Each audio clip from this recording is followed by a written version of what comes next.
ça roule. Ben non, je suis pas en train de boire sa job. Au contraire, dans les prochaines minutes, on va se questionner sur comment on peut diminuer notre consommation d'alcool. Bon, Patrice, Monsieur Cocktail qui devient ambassadeur au mot sans alcool, c'est un peu un contre-casting. En fait, pour moi, le cocktail, il est avec et sans alcool. Donc moi, tu sais, je vois tous les liquides comme des ingrédients potentiels. Le sans-alcool est devenu une passion, mais aussi un besoin parce que, bon, dans les dernières années, on a fait beaucoup d'enfants. Ma conjointe voulait des options et moi, j'ai eu un diagnostic d'hypertension en 2019. Ah ouais? Ouais. Donc, j'ai comme réévalué mon rapport au sel, à la viande rouge, à l'alcool, au café. Là, il y a des nouveaux chiffres qui sont sortis là, sur la consommation d'alcool, de nouvelles recommandations également. Ça fait jaser un peu le Québec au complet. Tout à fait. La dernière semaine. Penses-tu que comme société au Québec, on va revoir nous aussi notre rapport à l'alcool dans les prochaines années? Je pense qu'on va se poser des questions qu'on ne s'était pas posées parce que là, on a les options, on a les produits pour pouvoir soit diminuer notre consommation, soit la réévaluer, tout simplement.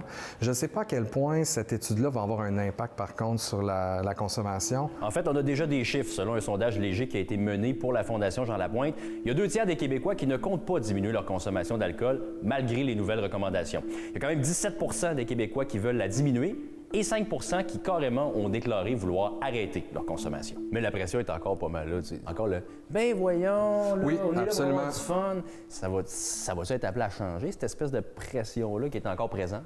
Oui, moi je pense que oui, cette pression-là vient beaucoup des générations avant nous.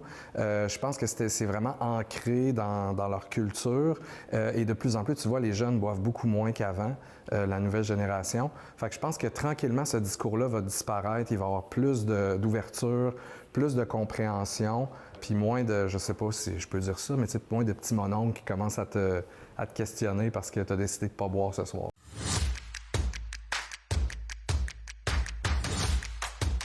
« 28 jours sans alcool, ouais. Ça sert à quelque chose, tu penses? Ça sert à quelque chose pour ceux qui ont jamais pris le temps, je pense. Cet arrêt-là te permet beaucoup de réflexion, je pense. J'ai des amis qui boivent beaucoup, qui l'ont fait et ça les a vraiment beaucoup aidés. Mais je pense que juste le fait de le faire, surtout que c'est pour une bonne cause, c'est une belle façon d'évaluer quelque chose qu'on trouve aussi normal que le jus d'orange dans notre société, là, tu sais. Le vin, la bière, c'est une normalité, c'est comme le thé, le café. Donc, voilà. Ben santé. Santé, mon cher. Santé sans alcool, évidemment. Sans alcool.